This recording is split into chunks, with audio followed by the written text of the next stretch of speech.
बहुत बहुत स्वागत करता हूं एक शानदार से प्लेटफॉर्म फन एकेडमी पर। उम्मीद करता हूं कि आप सभी बच्चों को मैं प्रॉपर तरीके से ऑडिबल एंड विजिबल हूंगा साथियों। तो फटाफट जितने भी बच्चे होंगे क्लासेस को ज्वाइन कर लेंगे।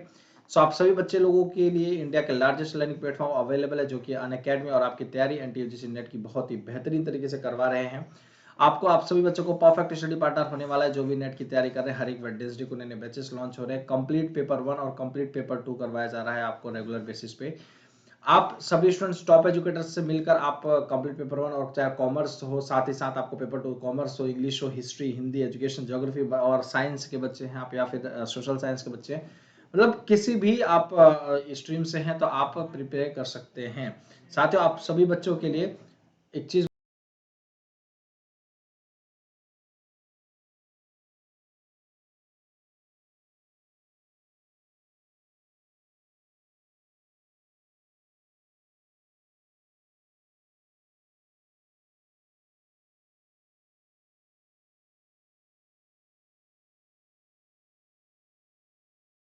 चलिए, तो आप सभी बच्चों को अगर मैं अपने बारे में एक इंट्रोडक्शन देना चाहूं,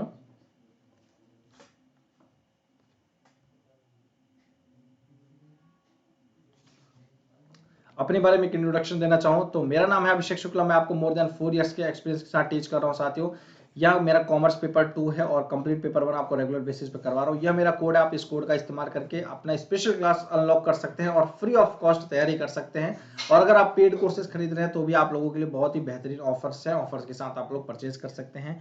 और कौन कौन से कोर्सेज कैसे कैसे आपको अवेलेबल है तो देख सकते हैं। तो हमारे कोर्सेज दो तरीके के कैटेगराइज किए गए हैं, एक प्लस में, एक आइकॉनिक में। अगर आप प्लस का सब्सक्रिप्शन लेते हैं तो इंडिया के बेस्ट एजुकेटर के साथ interactive live classes, structured courses, PDF, live test quizzes मिल जाते हैं। अगर आप यही आइकॉनिक का कोर्स लेते हैं तो ये 4 बेनिफिट्स के साथ आपको personal coach, personalised doubt solving sessions, complete study material और एसओपी फॉर इंटरव्यू प्रिपरेशन, ये सारी चीजें मिल जाएगी। तो इस कोड का जरूर से जरूर इस्तेमाल करना है, जिससे आपको 10% का डिस्काउंट मिल सके साथियों। अभी 101, चाहे आप प्लस ले रहे हैं चाहे आप आइकॉनिक ले रहे हैं, तो ये कुछ प्लस और आइकॉनिक के बेनिफिट्स है जो कि आप सभी बच्चों को बता दिए गए हैं। तो आप जैसे ही सब्सक्रिप्शन लेंगे साथियों, आपके पास ये पेज ओपन होकर आएगा। ध्यान से समझिएगा, ये पेज ओपन होकर आएगा। और ये पेज जब ओपन होकर आएगा तो आप लोग देख पाएंगे कि यहाँ पे आपको आइकॉनिक के सब्सक्रिप्शन में 24 मंथ से लेके 6 मंथ तक की वैलिडिटी के साथ आपको ये प्राइसेस दिख रहे हैं। ठीक है, तो आप इन प्राइसेस पे आप कोड इस्तेमाल कर सकते हैं अभी 101 ABHI 101। जैसे ही आप कोड इस्तेमाल करेंगे 10% का डिस्काउंट मिल जाएगा। अब यही अगर आप प्लस कोर्स ले रहे हैं तो आपको ऐसा पेज ओपन होकर आएगा जहां पे आपको 3 मंथ, 6 मंथ, 12 मंथ और 24 मंथ तक लास्ट आपको देखने को मिलेगा। और जहां डेमो लाइव कोड लिखा है यहाँ पे आपको अभी 101 अप्लाई करेंगे।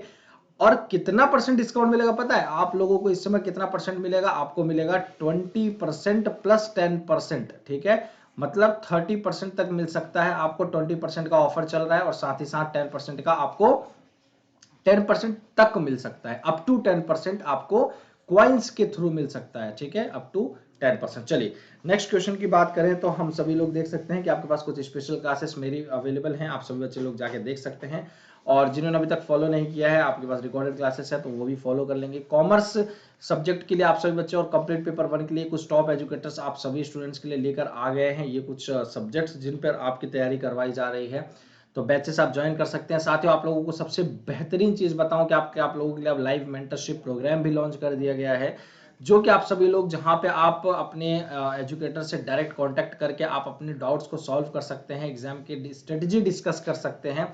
और साथ ही साथ अपने स्लॉट्स को बुक करके जैसा चाहे, जिस तरीके से चाहे, अपने एजुकेटर से बात करके अपने चीजों को सॉल्व कर सकते हैं पर्सनल गाइडेंस के बिहाफ में। ठीक है, फीडबैक देना, तो ये सारी चीजें आपके पास अवेलेबल रहेंगी। तो अब उससे भी बढ़िया चीज आपको एक और बताऊं क्या, कि अन अकेडमी की तरफ से आप सभी स्टूडेंट्स के लिए स्कॉलरशिप टेस्ट लिया जाता है, जिसमें कि आप सभी बच्चे लोग एस्पिरेंट्स जितने भी है कंप्लीट पेपर 1 के लिए आप प्राइजेस जीत सकते हैं। स्कॉलरशिप, अब क्या प्राइजेस है, क्या जीत सकते हैं, एक बार इसको भी डिस्कस कर लेते हैं।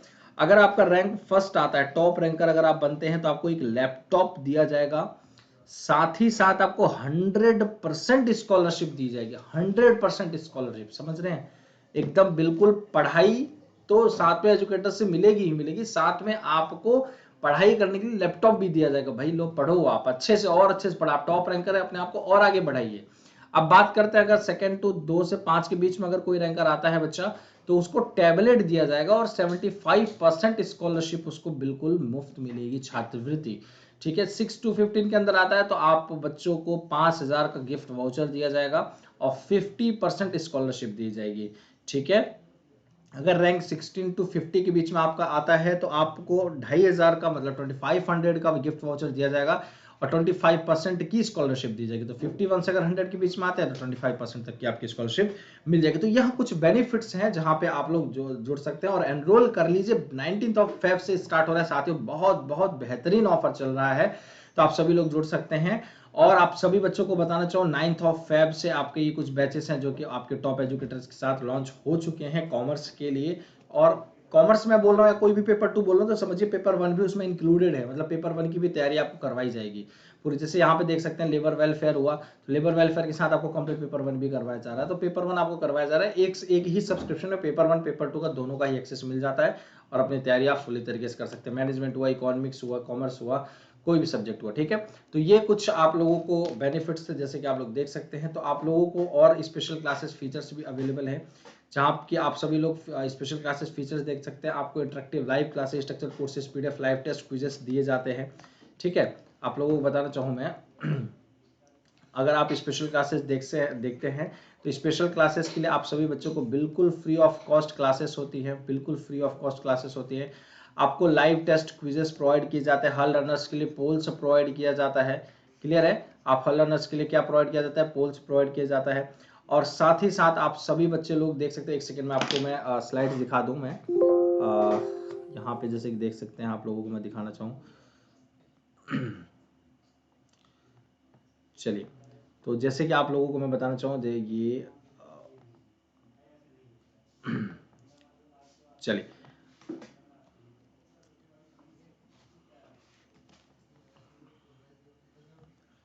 बहुत ही बेहतरीन आप लोगों के लिए एक चीज़ और अवेलेबल है जो कि आपको बताना चाहूँगा मैं। ठीक है, तो सबसे बड़ी चीज़ क्या है कि आपके साथ यहाँ पे आप लोगों को देखने को मिल रहा होगा क्या, बक्स बाउंटी। अगर आप बक्स बाउंटी के बारे में जानना चाहें तो बक्स बाउंटी क्या, अगर कुछ भी कंटेंट आपको इनअप्रोप्रिएट लगेगा अगर वीडियो के अंदर, आप क्लेम कर सकते हैं प्राइज के लिए। आप सभी बच्चों को डिस्क्रिप्शन बॉक्स में गूगल फॉर्म दिया गया है, गूगल फॉर्म को फिल करके। साथियों आप सभी स्टूडेंट्स के लिए इंटरेक्टिव स्पेशल क्लासेस के फीचर्स अवेलेबल है जहां पे आपको इंटरेक्टिव लाइव क्लासेस बिल्कुल फ्री ऑफ कॉस्ट देख सकते हैं, कोई पैसे नहीं है। आप उस क्लासेस को ज्वाइन करने के लिए इस कोड का इस्तेमाल कर सकते हैं, आपका special class free of cost unlock हो जाएगा। ठीक है, हर लर्नर्स के लिए पोल प्रोवाइड किया जाता है, कहीं भी कभी भी किसी भी वक्त आप लोग हैंड रेस क्वेश्चन पूछ सकते हैं, इसलिए कोई क्लास मिस नहीं करनी। डेली लेक्चर नोट्स प्रोवाइड किए जा रहे हैं, कहीं भी कभी भी किसी भी वक्त आप लोग एक्सेस ले सकते हैं किसी भी डिवाइसेस में। तो यह कुछ बेनिफिट्स रहे साथियों आप लोगों के लिए। तो चलिए कुछ क्वेश्चंस आप लोगों के लिए करवा देता हूं मैं। ठीक है, तो अब क्या है, कुछ क्वेश्चंस एक बार देख लेते हैं साथियों। तो कुछ क्वेश्चंस तो हम लोग कर चुके थे, कुछ क्वेश्चंस हमारे रह गए थे। चलो, तो पहला क्वेश्चन है आपके पास, learning to communicate with others is key to, दूसरे के साथ संवाद करना या सीखना महत्वपूर्ण है to eliminate listeners physiological noises, श्रोताओं के शारीरिक शोर को खत्म करना, या फिर कभी गलत समझा नहीं जा रहा हो, या नेवर बीइंग मिसअंडरस्टूड, या फिर स्टेबलाइजिंग द रिवॉर्डिंग रिलेशनशिप, या all of the above. So क्या आपका सही आंसर होगा, एक बार जल्दी से फटाफट सभी आप लोग आंसर कर दे साथियों। Learning to communicate with others is key to eliminate listeners physiological noises, never being misunderstood, या फिर एस्टैब्लिशिंग रिवॉर्डिंग रिलेशनशिप, या ऑल ऑफ द अबव। चलिए फटाफट बताएंगे। चलिए, दूसरों के साथ संवाद करना सीखना महत्वपूर्ण है, क्योंकि आपका आंसर क्या होना चाहिए भाई, सी बिल्कुल सही आंसर हो जाएगा। क्लियर है, ठीक है, तो यहाँ आपका बिल्कुल सही, लेकिन ये आपका मुझे लगता है कहीं ना कहीं थोड़ा सा learning to communicate with others आपका डी होना चाहिए, यहाँ पे सी नहीं, आपका आंसर डी होना चाहिए। ठीक है, डी होना चाहिए, ये आपका सही हो जाएगा आंसर डी। ठीक है, सारी ही चीजें आपकी इंक्लूड होंगी, मतलब समझ रहे हैं क्या, learning to communicate with others, आप सबसे ज्यादा लिसनर्स की फिजियोलॉजिकल नॉइजेस को क्या करना, एलिमिनेट कर देना। एलिमिनेट करने का मतलब क्या है कि नॉइजेस को ज्यादा से ज्यादा हटा देना, शोरगुल ज्यादा हटा देना, जिस तरीके से आपकी कम्युनिकेशन जो है वो इफेक्टिव बन सके, ठीक है।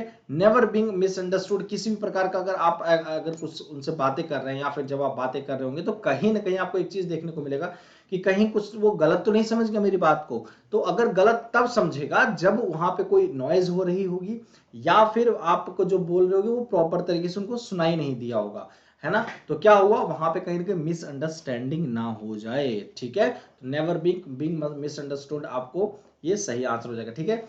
स्टेब्लिशिंग रिवार्डिंग रिलेशनशिप, पुरस्कृत संबंध स्थापित करना का मतलब क्या है, एक अच्छा रिलेशनशिप, एक अच्छा संबंध बन सकेगा आपके कम्युनिकेशन के थ्रू। क्योंकि एक इंसान दूसरे इंसान को उसके काम के बाद अगर दूसरा पॉइंट आता है तो वो आता है कम्युनिकेशन, उसका व्यवहार। कम्युनिकेशन से ही आपका व्यवहार होता है, व्यवहार से ही आपके विचार और आचार विचार मिलकर अच्छा एक संबंध बन पाता है, ठीक है। तो ये क्या है, स्टेब्लिशिंग द रिवॉर्डिंग रिलेशनशिप भी होना बहुत जरूरी है। तो ये तीन चीजें होंगी तब जाके आपका प्रॉपर तरीके से कम्युनिकेशन इफेक्टिव हो पाएगा, ठीक है। तो लर्निंग टू कम्युनिकेट, कम्युनिकेट करने के लिए आपको सीखना है, क्योंकि आपको फिजियोलॉजिकल नॉलेज को हटा देना है लिसनर्स के, ठीक है। एक मिसअंडरस्टैंडिंग ना हो सके और एक अच्छा संबंध बन सके, ठीक है, स्टेब्लिश हो सके अच्छा संबंध, ठीक है। तो यहाँ आपका बिल्कुल सही आंसर हो जाएगा। चलिए नेक्स्ट क्वेश्चन की तरफ चलते हैं।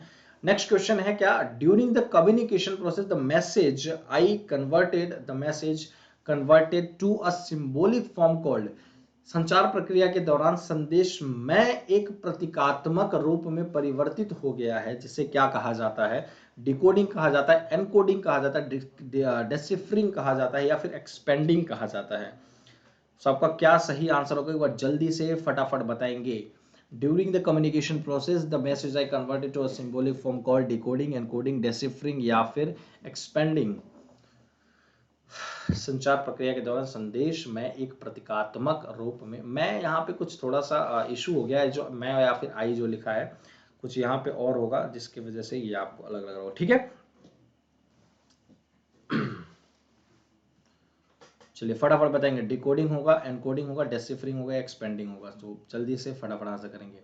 संचार प्रक्रिया के दौरान संदेश में एक प्रतीकात्मक रूप में परिवर्तित हो गया है, जिसे क्या कहा जाता है, बी आपका बिल्कुल सही आंसर हो जाएगा, दैट इज एनकोडिंग। सिंपल सी बात है, आपको कम्युनिकेशन जब प्रोसेस कर रहे होते हैं तो जो सेंडर होता है, जब कोई आपको इंफॉर्मेशन आपको शेयर करता है, ठीक है, कोई भी इंफॉर्मेशन या फिर मैसेज आपको जब वह शेयर करता है, तो मैसेज या इंफॉर्मेशन जो शेयर करता है वो आपका क्या कहलाता है, आपका एनकोड कर देता है, एनकोड कर देता है वह सेंडर क्या, इसीलिए आपको सेंडर को एनकोडर भी बोला जाता है। सेंडर एनकोडर इसलिए सेम कहा जाता है क्योंकि सेंडर क्या करता है या फिर कम्युनिकेटर क्या करता है, अपनी चीजों को एनकोड कर देता है, अपनी आइडियाज को, तो एनकोडिंग कहा जाता है, इसलिए वो जो सिंबल फॉर्म में, ठीक है।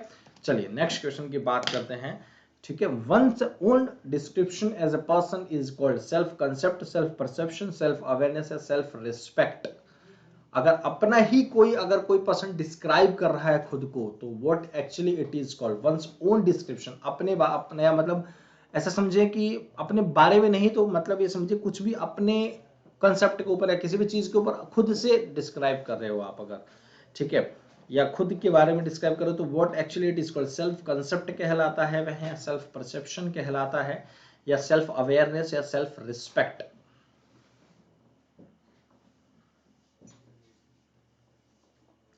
चलिए तो आप सभी बच्चे लोगों को फटाफट आंसर करना है जल्दी से, क्या होगा answer, once own description as a person is called self concept, self perception या सेल्फ अवेयरनेस, सेल्फ रिस्पेक्ट।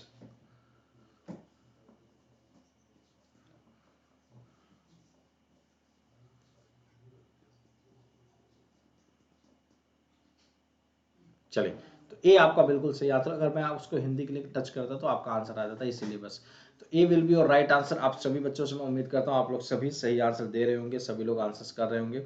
आपको बार बार बोल रहा हूँ आंसर्स आप सभी स्टूडेंट्स को करने हैं, कोई बच्चा स्किप नहीं करे। तो ए आपका बिल्कुल सेल्फ कंसेप्ट, अपने देखो डिस्क्राइब कर रहा है, वह अपनी अवधारणाओं को बता रहा है, तो ये क्या है, क्या सेल्फ कंसेप्ट है, ठीक है। अपने बारे में कुछ भी चीजें डिस्क्राइब कर रहा है, दैट इज सेल्फ कंसेप्ट, अपने बारे में या फिर कोई भी चीज को वह अपने खुद से वो डिस्क्राइब कर रहा है, तो सेल्फ कंसेप्ट हुआ, ठीक है।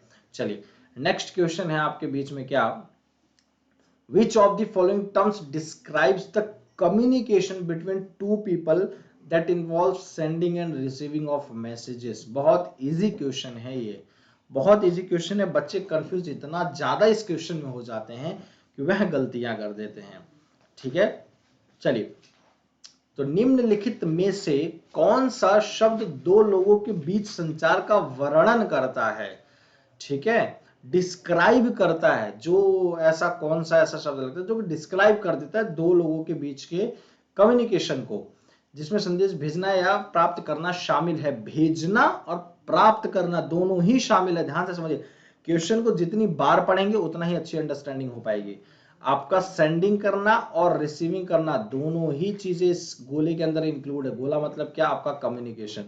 ठीक है, तो इसको हम क्या कहते हैं, किस टर्म से हम डिस्क्राइब करते हैं साथियों? तो इसको हम डैडिक टर्म से डिस्क्राइब करते हैं, DYADIC।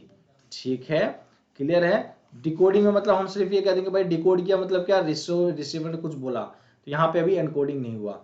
एनकोडिंग का मतलब क्या हुआ? एनकोड मतलब कुछ बता दिया लेकिन रिसीवर पास से कोई रिस्पॉन्स नहीं है, तो आपका ए बिल्कुल हो नहीं सकता, बी बिल्कुल हो सकता है। ट्रांजेक्शन का मतलब लेन देन बस हुआ। ठीक है, सी भी बिल्कुल। तो डैडिक एक ऐसा कम्युनिकेशन है आपका जहां पे आप सभी स्टूडेंट्स सेंडिंग और रिसीविंग ऑफ मैसेजेस का दोनों का ही इंक्लूड होता है। ठीक है, तो डी आपका बिल्कुल सही आंसर हो जाएगा, दैट इज डैडिक। ठीक है, कोई दिक्कत तो नहीं, एनकोडिंग नहीं, सॉरी, डैडिक। ठीक है, तो यहाँ आपका राइट आंसर हो जाएगा। चलिए नेक्स्ट क्वेश्चन की बात करते हैं। निम्नलिखित में से कौन प्रभावी संचार का सार है? Which of the following is the essence of effective communication? Message, feedback, encoding या फिर डिकोडिंग? निम्नलिखित में से कौन प्रभावी संचार का सार है? संदेश है, प्रतिक्रिया है, एनकोडिंग है, डिकोडिंग है? क्या आपका सही आंसर होगा? एक बार जल्दी से फटाफट बताएंगे। विच of the following is the essence of effective communication? निम्नलिखित में से कौन प्रभावी संचार का सार है? भाई जल्दी से फटाफट सभी स्टूडेंट्स आंसर करेंगे। मैसेज, फीडबैक, एनकोडिंग या फिर डिकोडिंग? चलिए, तो आपका आंसर क्या होगा? जल्दी बताएंगे। डिकोडिंग, एनकोडिंग, प्रतिक्रिया या फिर संदेश? विच of the following is the essence of effective communication?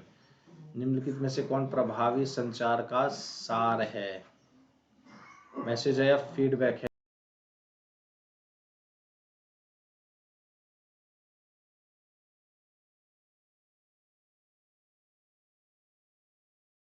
चलिए, तो बी आपका ये बिल्कुल सही आंसर होगा, दैट इज फीडबैक। देखो, किसी भी कम्युनिकेशन को अगर इफेक्टिव बनाना है तो फीडबैक का होना बहुत जरूरी है। अगर आपके कम्युनिकेशन में फीडबैक नहीं है तो वह कम्युनिकेशन जब तक आपका इफेक्टिव नहीं माना जाता है। ऐसा कम्युनिकेशन की डेफिनेशन कहती है और एक कंसेप्ट कहता है इसका क्या, कि कम्युनिकेशन को हम इफेक्टिव तब मानेंगे जब रिसीवर्स की तरफ या फिर डिकोडर की तरफ से कोई एक रिस्पॉन्स, पॉजिटिव रिस्पॉन्स आपको देखने को मिले।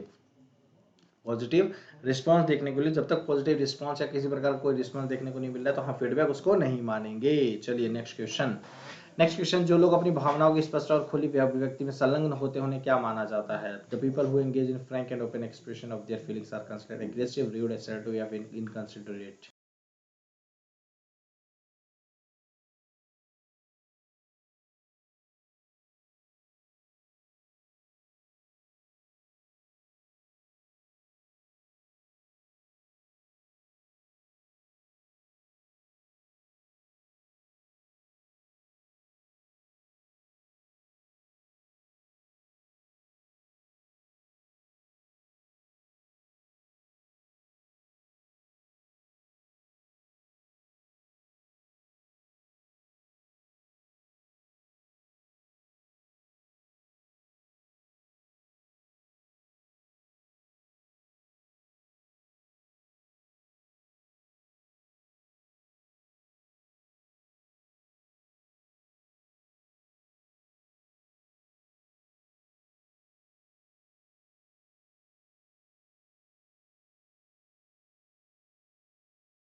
चलिए, तो सी आपका बिल्कुल सही आंसर। इसको असर्टिव कहा जाता है। ठीक है, असर्टिव कहा जाता है जो लोग अपनी भावनाओं की स्पष्ट और खुली अभिव्यक्ति में संलग्न होते हैं। ठीक है, people who engage in frankly and open expression of their feelings are considered.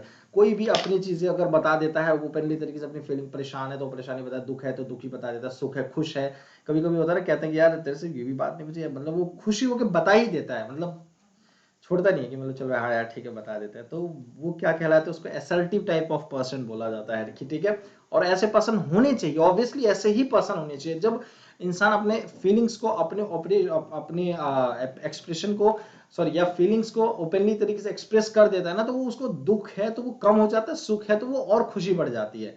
इसलिए हमेशा आप लोगों को मैं यही सजेशन करूंगा कि कभी भी अगर प्रेशराइज नहीं होना है लाइफ में, अगर परेशान नहीं होना है, तो कोशिश यही करनी है अपनी फीलिंग्स को ओपनली तरीके से अपने फ्रेंड्स के सामने, अपने घर में जिसको आप सबसे क्लोज मानते हैं या फिर जिन पे लगता है कि हाँ यार इनसे बोलते हैं तो कोई दिक्कत नहीं है, तो एक लाइफ में आपको सामने 1 से 2 पर्सन ऐसे होने चाहिए आपके पास लाइफ में, चाहे वो फ्रेंड हो, कोई मतलब ब्रदर हो, मदर हो, जो भी है, ठीक है। आपको अपनी चीजें एक्सप्लेन किसी के सामने कर सके, ऐसे 1 से 2 पर्सन आपकी लाइफ में ऐसे होने चाहिए जिसको आप अपनी फीलिंग्स को ओपनली तरीके से बता सके, एक्सप्रेस कर सके, और अपनी खुशी है तो बढ़ा सके, दुख है तो वो चीज घटा सके।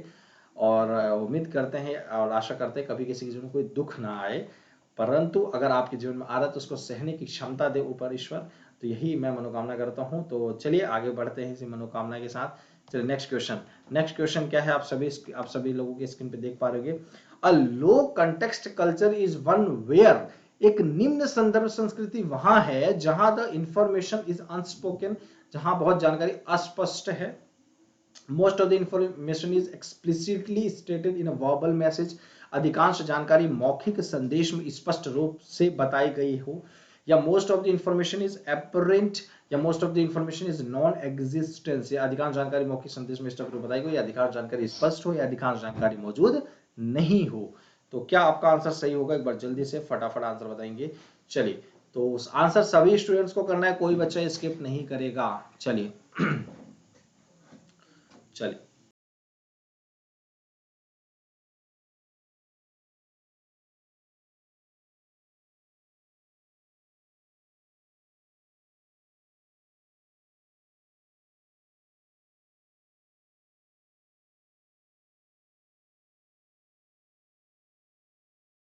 चलिए, तो बी आपका बिल्कुल सही आंसर हो जाएगा, that is most of the information is explicitly stated in a verbal message. बहुत ज्यादा बड़बोला होना कहीं ना कहीं आपके लो कंटेक्स्ट कल्चर को दिखाता है, ये समझिए जाने के, ठीक है। बहुत ज्यादा अपने बारे में बता रहे हैं, बहुत ज्यादा एक्सप्लिसिटली तरीके से अपनी चीजों को आप स्टेट कर रहे हैं, बता रहे हैं, इन्फॉर्मेशन शेयर करे जा रहे हैं, अपने आप को दिखाओ, अरे भाई ये देखो मेरे कल्चर में तो ये होता है, मैं ऐसा हूँ, मैं वैसा हूँ।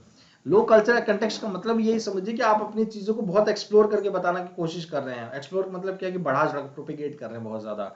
That is what actually the information is explicitly you are expressing your verbal message. So B will be your right answer. ठीक है, अधिकांश जानकारी मौखिक संदेश में स्पष्ट रूप से जो बताई गई हो, तो वह आपका बिल्कुल सही आंसर हो जाएगा, B will be your right answer. चलिए अब नेक्स्ट क्वेश्चन इसी का जस्ट अपोजिट होगा।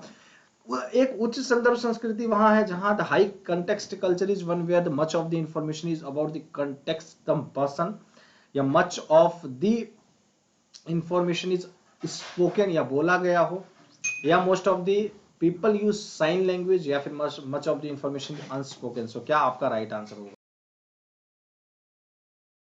आप लोग करेंगे फिर आपको मैं समझाता हूं आप लोग।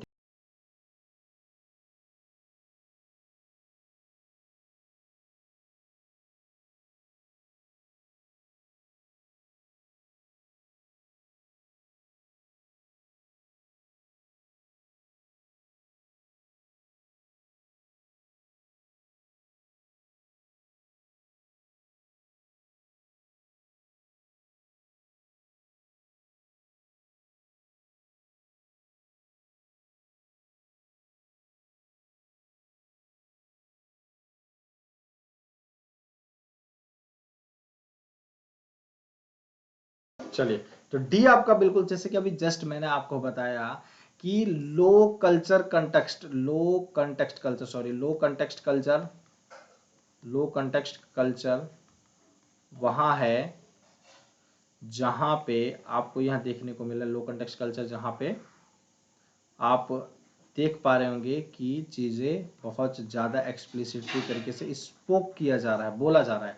बट अगर इसी को आप हाई कंटेक्स्ट में बोल दिया जाए, अगर हाई कंटेक्स्ट में अगर आप उसको ले रहे हैं, तो हाई कंटेक्स्ट कल्चर कैसा होगा आपका, जहां पे की चीजें आपके अनस्पोकन हो। ऑब्वियसली आपको मैंने कहा ना, जस्ट उसी का उल्टा अपोजिट साइड ये नेक्स्ट क्वेश्चन आने वाला है, तो आपका आंसर वैसे ही आपको पता लग जाना चाहिए। Much of the information is unspoken, बहुत कम बोला गया हो, ठीक है।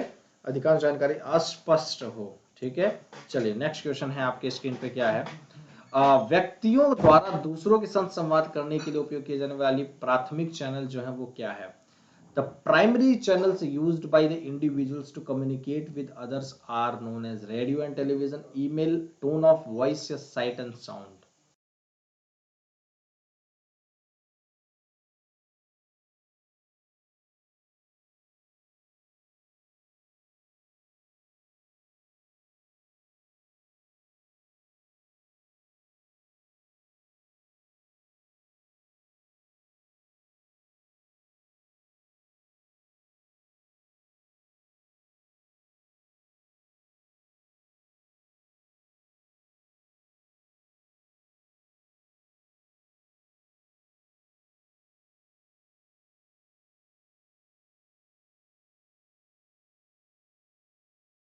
चलिए फटाफट आंसर करेंगे सभी स्टूडेंट्स का। आंसर होगा आप सभी बच्चों का, the primary channels used by individuals to communicate with others are known as sight and sound. दृष्टि और ध्वनि का होना बहुत जरूरी है।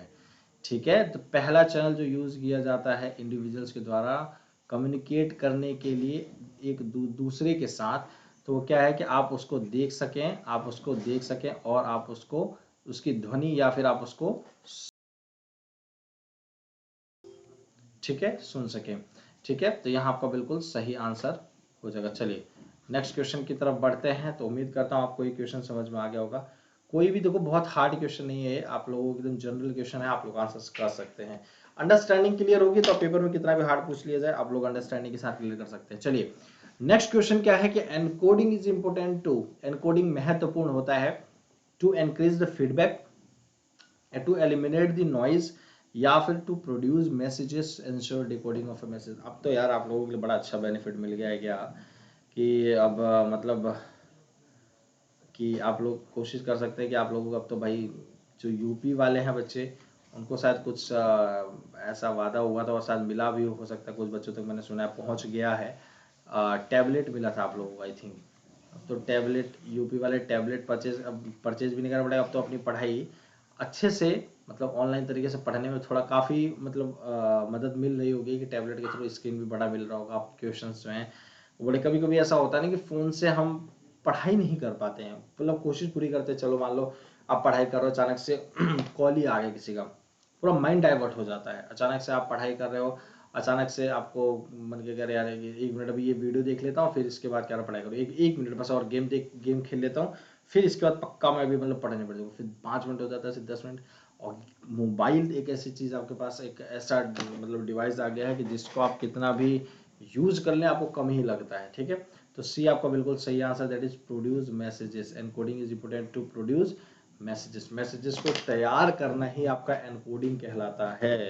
ठीक है, चलिए नेक्स्ट क्वेश्चन की बात करते हैं। नेक्स्ट क्वेश्चन क्या है?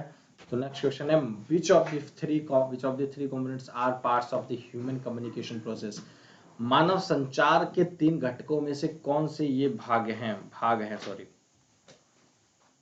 Message recording and feedback, noise feedback and jargon, या मैसेज नॉइज एंड फीडबैक, या फीडबैक मैसेज एंड क्रिटिकिंग। चलो फटाफट आंसर करेंगे सभी लोग।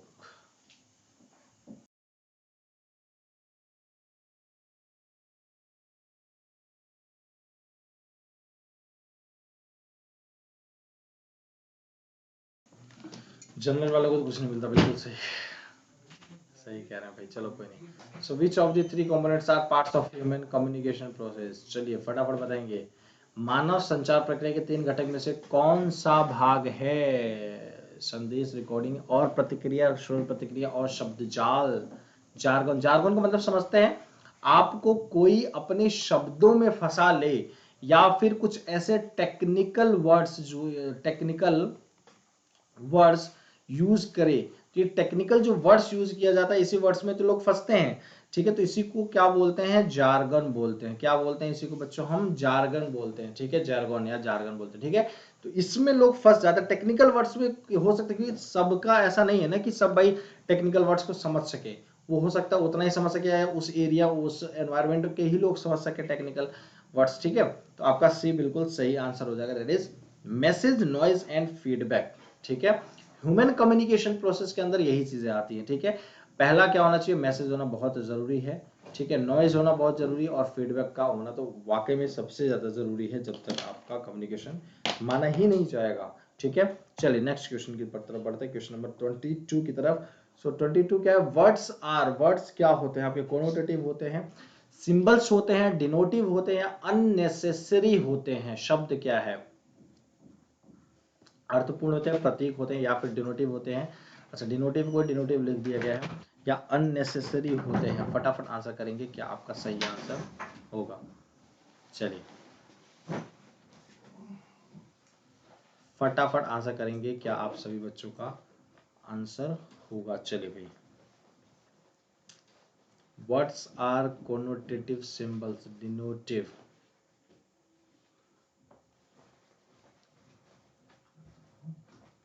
चलिए तो जल्दी,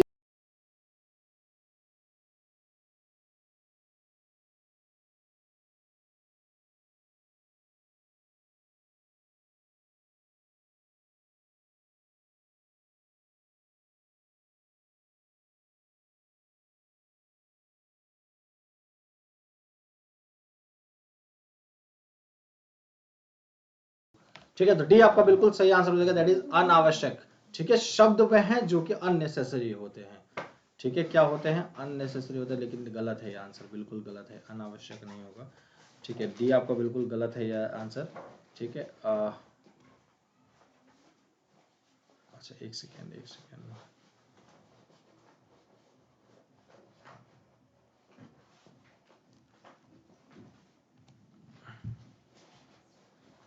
आई थिंक ये वाला क्वेश्चन था, इमोटिकॉन्स नहीं है। चलिए, तो डी नहीं, आपका आंसर क्या हो जाएगा बच्चों, वर्ड्स आर दी कोनोटेटिव, आपके क्या होते हैं, कोनोटेटिव होते हैं। तो ए आपका बिल्कुल सही आंसर होगा, दैट इज ए, अर्थपूर्ण होते हैं, क्योंकि शब्द से ही तो आपके अर्थ बनते हैं, और शब्द से ही अर्थ बनते हैं, और शब्द से आपका अर्थ का अनर्थ हो जाता है। तो क्या है ये, क्या है, शब्द से ही आपका वो टोटली इट डिपेंड होता है। ठीक है, आपके जो सेंटेंसेस बनते हैं वो शब्दों के ही द्वारा बनते हैं, अनावश्यक नहीं होते हैं। ठीक है, तो डी आपका बिल्कुल सही आंसर हो जाएगा। चलिए नेक्स्ट क्वेश्चन की तरफ बढ़ते हैं, question number 23।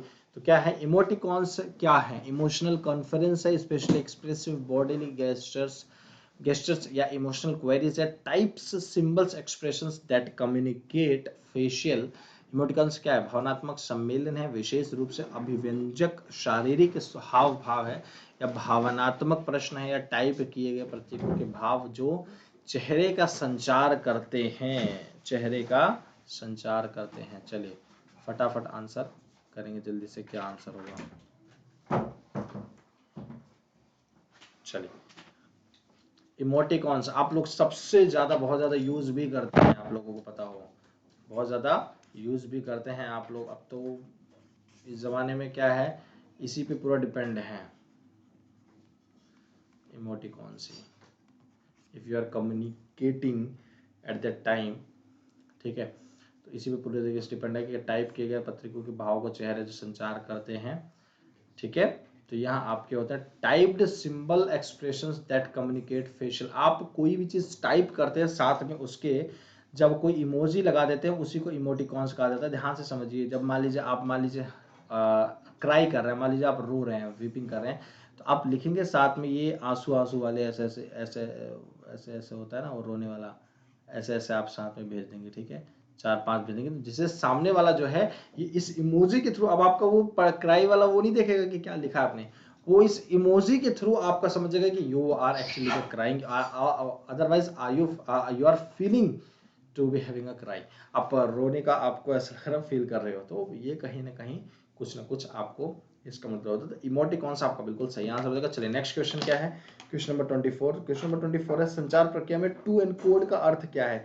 In the communication process, to encode means to translate ideas into a code, to interpret a code या block a pathway between the sender and the receiver of a message. I speak to a large group of people. संचार प्रक्रिया में to encode का अर्थ क्या है, विचारों का एक एनकोड में अनुवाद करना, या एक कोड की व्याख्या करना, या संदेश के प्रेषक और रिसीवर के बीच एक मार्ग अवरुद्ध करना, या speak to a large groups of people.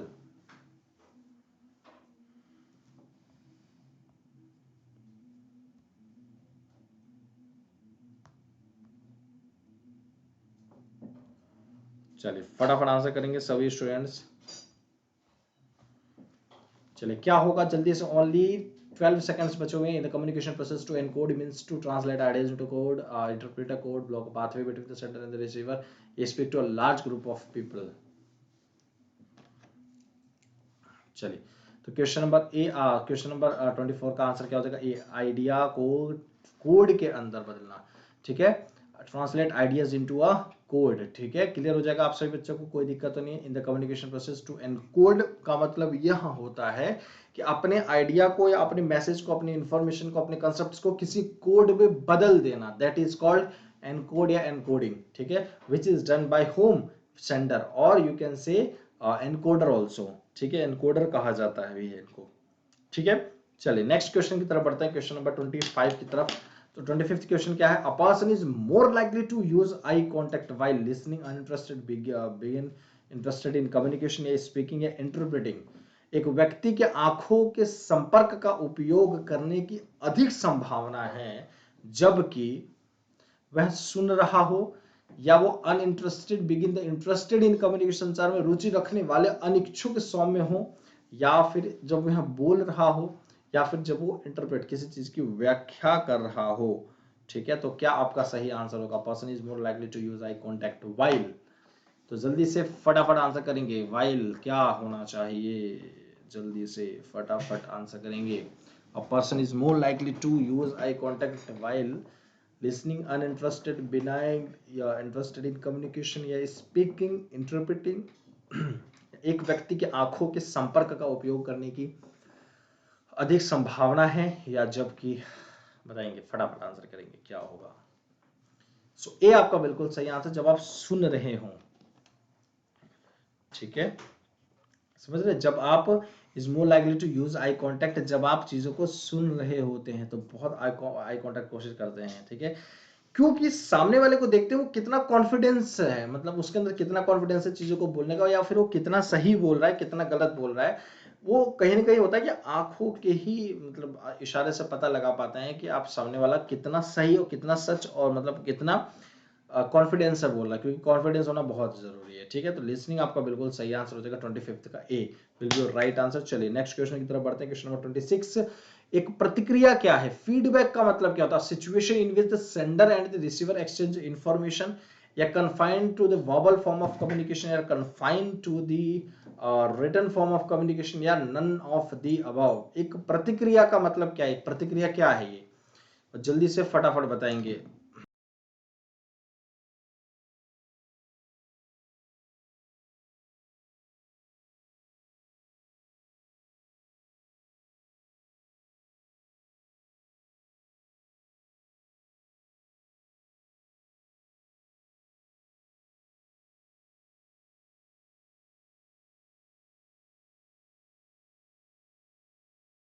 जल्दी से फटाफट आंसर करेंगे, फीडबैक का मतलब क्या है, और ओनली 10 सेकेंड्स आपके पास बचे हुए हैं आपको अपना फीडबैक देने के लिए, आप सभी बच्चों को, कि आपके फीडबैक का मतलब क्या है, तो फीडबैक करते हैं, ठीक है। तो बहुत जल्दी ही अब आंसर आने वाला है आप सभी बच्चों का, तो ए आपका बिल्कुल सही आंसर हो जाएगा, दैट इज एक ऐसी स्थिति जिसमें प्रेषक मतलब क्या, जो सेंडर और रिसीवर जो कि मैसेज को रिसीव कर रहा है, इंफॉर्मेशन को क्या करता है, एक्सचेंज करते हैं। अब देखो आप कहोगे सर एक्सचेंज करते हैं, ये कैसी आप बातें कर रहे हैं, जब मैं कहूंगा हाँ हाँ बिल्कुल रुको तो सही, समझा रहे हैं, बता रहे हैं भाई क्या कहना चाह रहा हूं मैं ये कहना चाह रहा हूं साथियों कि आप यहाँ पे सेंडर है, ये सेंडर ने कोई मैसेज भेजा रिसीवर के पास, रिसीवर ने रिप्लाई किया सेंडर को, फिर सेंडर ने उसके रिप्लाई में कुछ और रिप्लाई किया रिसीवर को, तो ये क्या है, कहीं ना कहीं एक्सचेंज ऑफ आइडियाज ही तो हो रहा है, तो इसी को तो हम क्या कहते हैं, आपका फीडबैक कहते हैं। You are providing feedback to others, मतलब ठीक है, एक दूसरे को आप टुगेदर प्रोवाइड कर रहे हैं।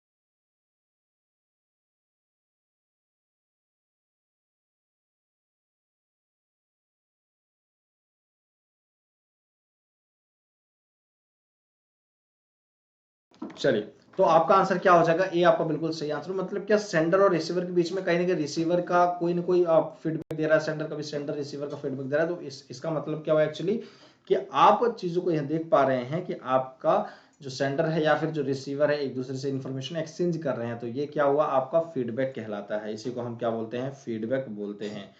क्लियर है सभी को। चलिए नेक्स्ट क्वेश्चन का आप लोग आंसर करेंगे जल्दी से फटाफट। क्या होगा, listening is said to be adversely affected by, श्रवण पर प्रतिकूल प्रभाव पड़ता है the speakers fast speed of delivery of words, message loaded with too much information, या improper selection of use of medium या मीडिया, सॉरी ठीक है, तो या all of the above. So क्या आंसर होगा वो जल्दी से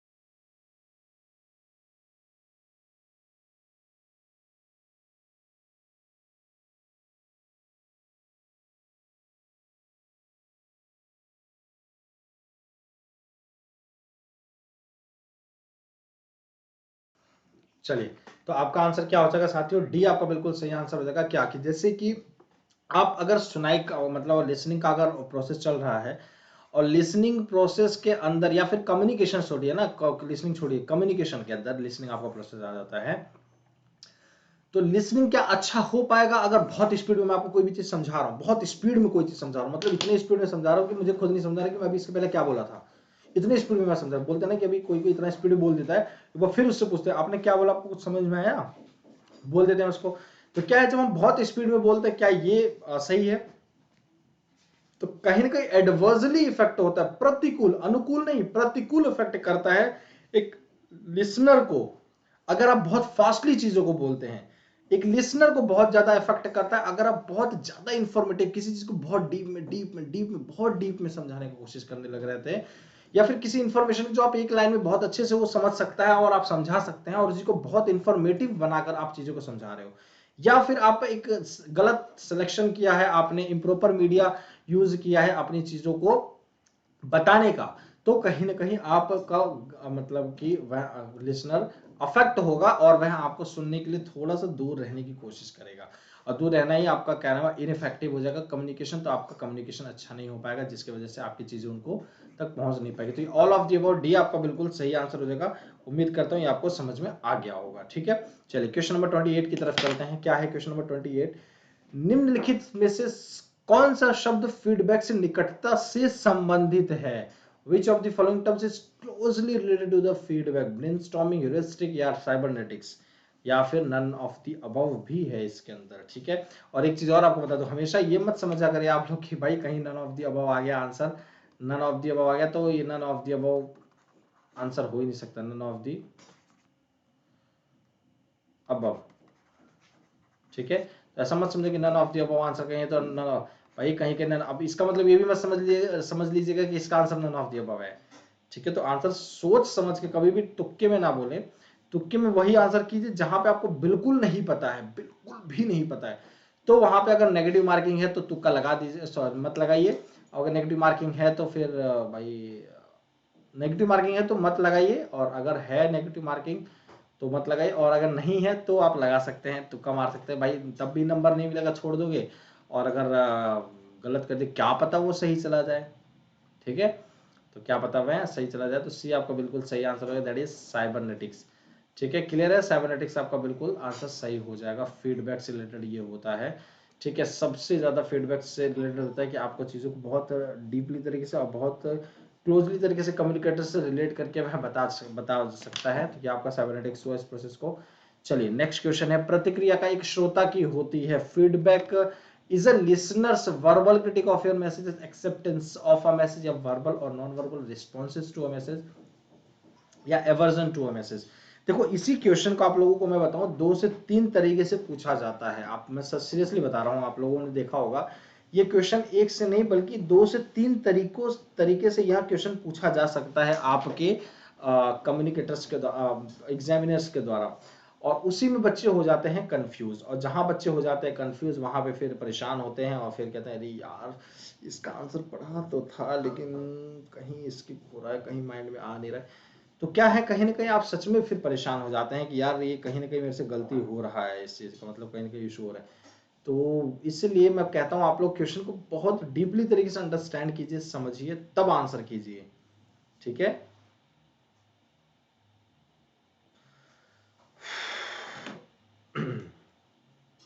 चलिए, तो सी आपका बिल्कुल सही आंसर हो जाएगा, दैट इज वर्बल और नॉन वर्बल रिस्पॉन्सेज टू। अब बोलोगे सर अरे feedback is a listeners verbal और नॉन वर्बल, ये क्या कह रहे हैं सर आप? लिसनर का मतलब क्या हुआ, कान से सुनना हुआ, कान से सुनने का मतलब क्या हुआ सर? जब तक नॉन वर्बल में कान से कैसे सुन सकता है, वो तो सर देख सकता है सिर्फ, या फिर वो फील कर सकता है। मैं कहूँगा अच्छा भाई बहुत बढ़िया बहुत बढ़िया बहुत बढ़िया, लेकिन मैं ये कहूँगा अगर आप उसको रिस्पॉन्स कर रहे हो, रिस्पॉन्स कर रहे हो, अब आप समझिए रिस्पॉन्स आप तभी कर पाते हो जब आप क्या करते हो, चीजों को अंडरस्टैंड कर पाते हो, समझ चीजों को समझ पाते हो। और जब रिस्पॉन्स तभी करोगे ना भाई जब आप चीजों को समझ पाओगे, और समझ पाने के लिए आपके पास दो ऑप्शंस हैं क्या, या तो आपको वो कोई बंदा वर्बली समझा दे, ठीक है, वर्बल तरीके से समझा दे। दूसरा क्या बंदा है भाई, वो आपको नॉन वर्बल तरीके से समझा दे। कैसे? नॉन वर्बल तरीके से। अब जब वो नॉन वर्बल तरीके से समझा रहा है तो भी तो आपको रिस्पॉन्स दे ही रहे हो। अरे भाई नॉन वर्बल तरीके से समझा रहे हो तो आप समझने की कोशिश कर रहे हो ना। अब मान लीजिए जो डम है, मतलब वो जो मतलब कि कान से नहीं सुन पा रहा है, तो कान से जो नहीं सुन सकता आप उसको चीजों को समझाओगे, आप चीजों को उसको समझाओगे तो वो आपको कहीं ना कहीं रिस्पॉन्स करेगा, हाँ ना, या फिर सही गलत या जो भी आपको बताएगा। तो वो कहीं ना कहीं जब वो रिस्पॉन्स आपको कर रहा है तो वो क्या है, कहीं ना कहीं वह भी आपका लिसनर आएगा। लिसनर मतलब जो सुन रहा है, सुनने का मतलब ये सिर्फ you are totally active with your ears, not actually this is, आपको ये कि आप रिस्पॉन्स कर रहे हैं, ठीक है, यू आर रिस्पॉन्सिंग दैट पर्सन, ठीक है, दैट एक्चुअली मीन्स, ठीक है। तो फीडबैक क्या होगा, यहाँ आपका बिल्कुल सही आंसर हो जाएगा, वर्बल और नॉन वर्बल के लिए रिस्पॉन्सिंग। क्लियर? कोई डाउट, कोई शंका हो तो? ठीक है, तो आप सभी स्टूडेंट्स के लिए ये चीज बहुत सही है, और आप लोगों का उम्मीद करता हूँ रिजल्ट भी अब आ गया है, ठीक है, क्लियर है, सभी का रिजल्ट आ गया है, अब आप लोग नेट पे जाके चेक कर सकते हैं, ठीक है। चलिए सी आपका बिल्कुल सही आंसर हो जाएगा। चलिए नेक्स्ट क्वेश्चन की तरफ बढ़ते हैं, कोई डाउट नहीं होना चाहिए। तो ये आप लोग समझिएगा, कभी भी रिस्पांस जो आपको आ रहा है वह इतना मत समझिए कि सिर्फ और सिर्फ आपका वो वर्बल हो तभी वो रिस्पांस हम मानते हैं उसको, ऐसा नहीं होना चाहिए आपके पास, ठीक है। अगर ऐसा हो रहा है तो कहीं ना कहीं आप समझिए सिर्फ एक ही पहलू जान पा रहे हैं, दूसरा पहलू नहीं जान पा रहे हैं, ठीक है।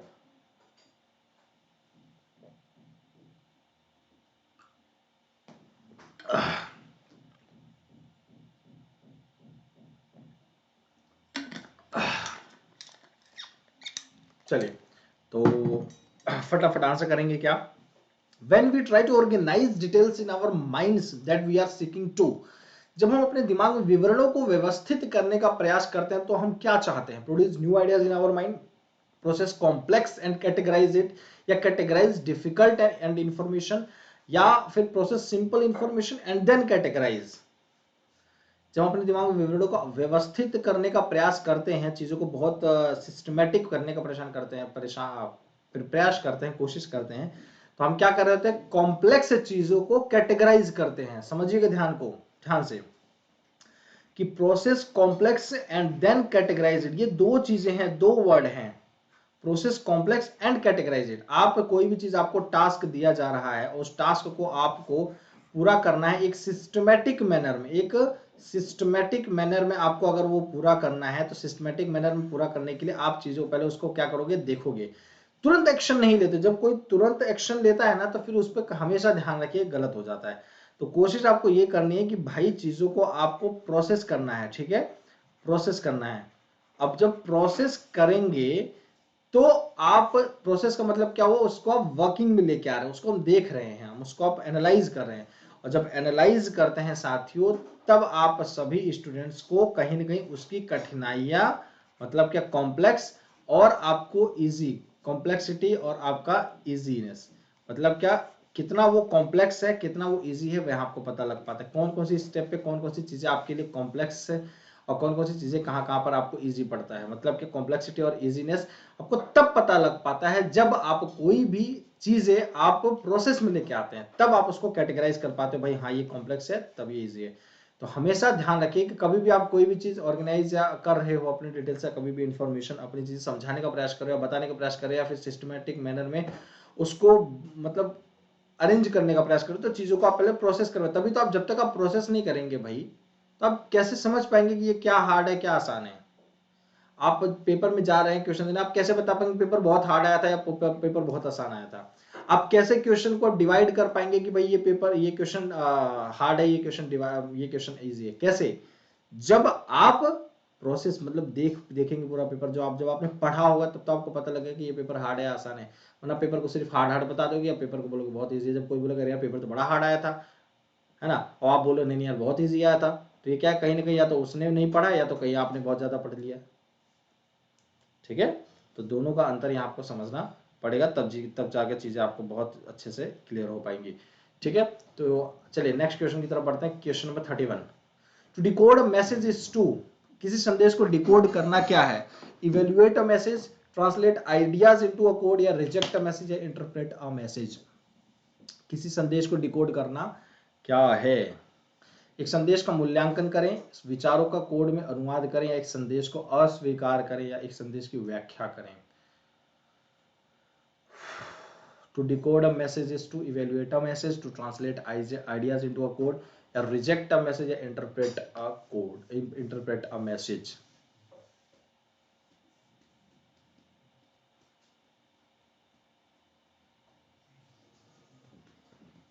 चलिए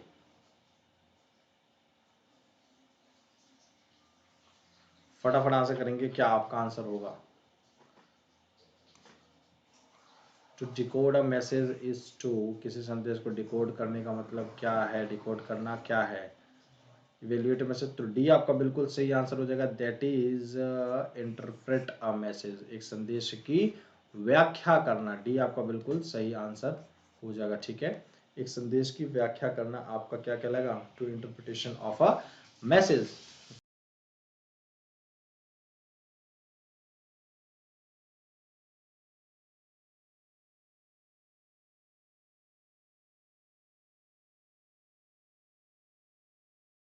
चलिए ठीक है, अपने मैसेज को व्याख्या कर रहे हैं, इसका मतलब क्या है आपका, आप अपनी मैसेज को डिकोड कर रहे हैं। ठीक है, चलिए नेक्स्ट क्वेश्चन की तरफ चलते हैं।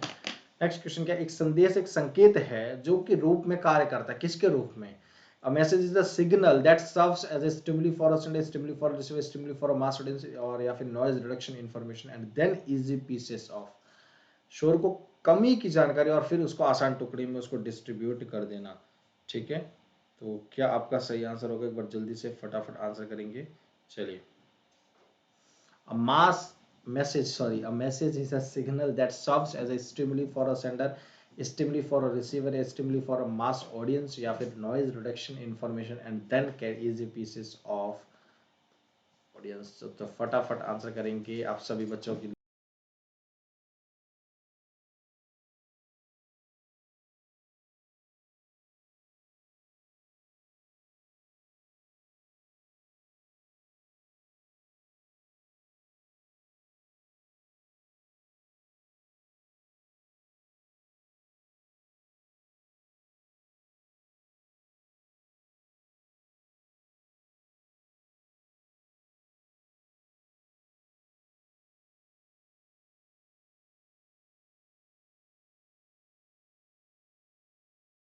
चलिए, तो बी आपका बिल्कुल सही answer, that is a stimuli for a receiver. एक मैसेज अगर सिग्नल के रूप में अगर आप यूज करते हैं तो वो सब करता है,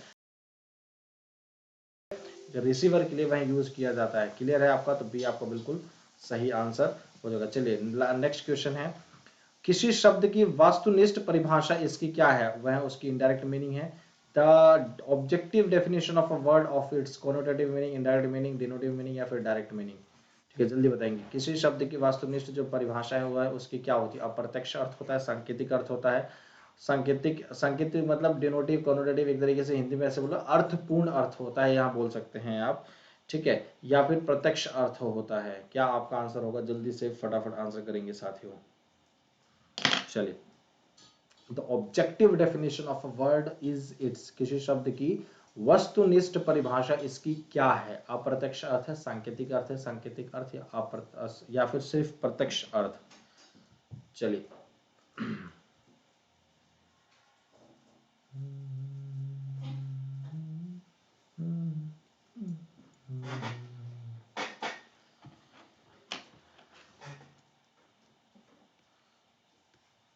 चलिए, तो सी आपका बिल्कुल सही आंसर हो जाएगा, that is denotive meaning. Denote का मतलब क्या, उसको सिर्फ संकेत देता है आपको, ठीक है। जैसे आपके पास ये, जैसे आपके पास एक क्वेश्चन के 4 ऑप्शंस है ना, तो ये क्या है, ये एक संकेत कर रहे हैं कि इन्हीं चारों ऑप्शन में कोई एक आंसर है, आपको संकेत दे रहा है ये। ऑब्जेक्टिव मीनिंग, ऑब्जेक्टिव डेफिनेशन, किसी वर्ड का अगर ऑब्जेक्टिव डेफिनेशन है तो कहीं ना कहीं वो क्या कर रहा है, कहीं ना कहीं आपको संकेत कर रहा है कि इसका आंसर सी भी हो सकता है, और सी ही हो गया, तो डिनेटिव अर्थ हुआ, ठीक है। तो यहाँ आपका बिल्कुल सही आंसर हो जाएगा। चलिए क्वेश्चन नंबर 34 की बात करें, इसके बाद एक क्वेश्चन और करेंगे, इसके बाद क्लास को हम एंड कर रहे होंगे, ठीक है। तो नेक्स्ट क्वेश्चन क्या है आपके पास, देख सकते हैं, the subjective meaning of a word is it's. किसी शब्द की सब्जेक्टिव अर्थ क्या होगा, फिर डिनोटिव होगा, इंडायरेक्ट होगा, एंटोनिम होगा, कोनोटेटिव होगा। ध्यान से समझिएगा, मैंने कहा कि एक वर्ड का अगर ऑब्जेक्टिव मीनिंग निकाला जाए, एक वर्ड है, मान लीजिए कोई है, ऐसा लिख लीजिए, मान लीजिए मान लीजिए लायन है, ठीक है, मान लीजिए क्या है, लायन है। अब लायन का अगर ऑब्जेक्टिव मीनिंग निकालोगे तो एक डेफिनेशन लिख दोगे, ठीक है, is a king of the forest, या फिर जो भी लिख सकते हो, ठीक है। मतलब क्या, एक वर्ड का आपने क्या किया, एक वर्ड का मतलब होता है कि एक शेर है या फिर लायन है, तो अब ये क्या हुआ, दैट इज कोनोटेटिव, अर्थ निकाल दिया, इसका अर्थ बता दिया सिर्फ। परंतु अगर आप इसका सब्जेक्टिव मीनिंग निकालना चाहें तो आप क्या कह सकते हैं, वो बताएंगे, डिनोटिव कहेंगे, इनडायरेक्ट कहेंगे, एंटोनिम कहेंगे, कोनोटेटिव कहेंगे।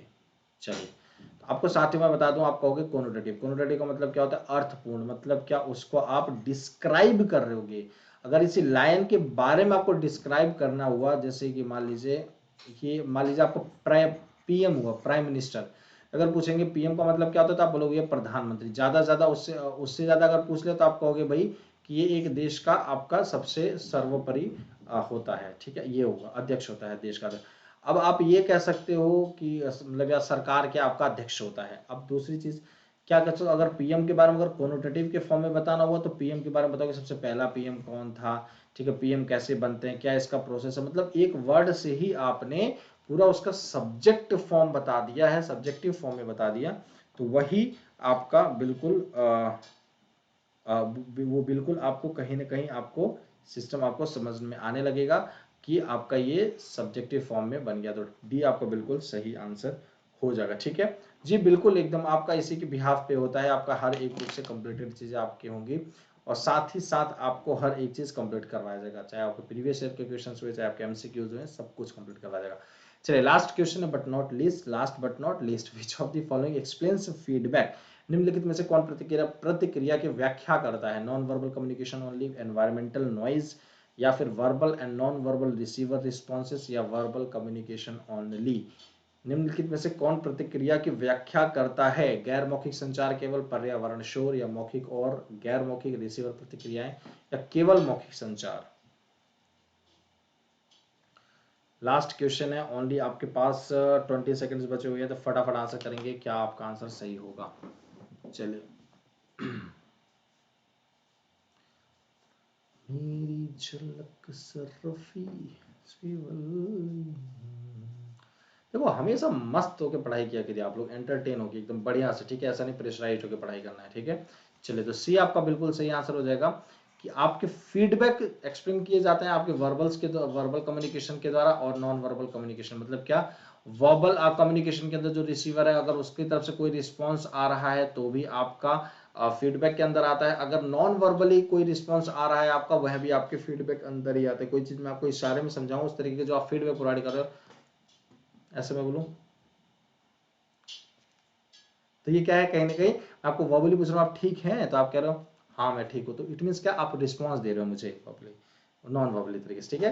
तो दोनों ही रिस्पॉन्स आपके फीडबैक में आ गए, क्लियर है। तो आज के लिए करते हैं इतना ही, बाकी क्वेश्चंस करेंगे हम लोग नेक्स्ट क्लास में। उम्मीद करता हूँ आप लोगों को ये समझ में आ गया होगा, अच्छी लगी होगी क्लास आपको, और कहीं ना कहीं ऐसे ही क्लासेस आप लोग देखने के लिए और उत्तेजित हो रहे होंगे, तो आप लोगों को जरूर मैं और भी ऐसे क्लासेस लेके आऊंगा। तो किसी भी प्रकार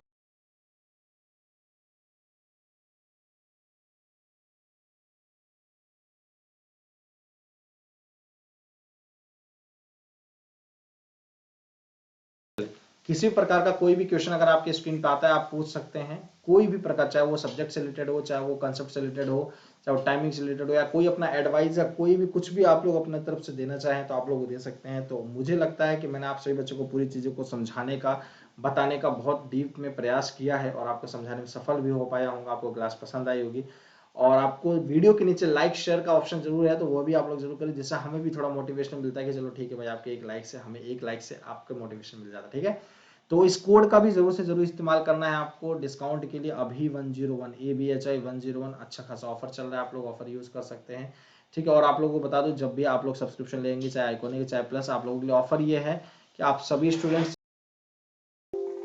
यूज कर सकते हैं। आपको 20% का डिस्काउंट अभी मिल रहा है 19 ऑफ फेब तक फ्री, प्लस 10% और मिल जाएगा आपको साथियों। ठीक है, 10% तक मिल जाएगा आपके कॉइन्स के थ्रू। ठीक है, आपके कॉइन्स के थ्रू आपको 10% मिल जाएगा, 10% तक मिल जाएगा, पूरा 10% नहीं कह सकते, पर कॉइन्स के अवेलेबिलिटी के हिसाब से आपको मिल जाएगा 10% तक, और 20% तो फिक्स है अभी 101 कोड का इस्तेमाल करके, चाहे आप प्लस सब्सक्रिप्शन ले रहे हैं, चाहे आप आइकॉनिक का सब्सक्रिप्शन ले रहे हैं। So thank you so much, आप सभी बच्चों का दिल से बहुत बहुत धन्यवाद। ऐसे अपना प्यार सपोर्ट बनाए रखें, चैनल को सब्सक्राइब कर दे जो पहली बार बच्चे आए हैं, और ऐसे अपना प्यार सपोर्ट बनाए रखें। मिलते हैं एक जानदार शानदार नेक्स्ट क्लास में। आप सभी बच्चों का दिल से बहुत बहुत धन्यवाद। लाइक शेयर सब्सक्राइब जरूर कर दें। स्वस्थ रहें, मस्त रहें, व्यस्त रहें, बढ़िया से पढ़ाई लिखाई करते रहें। Thank you so much.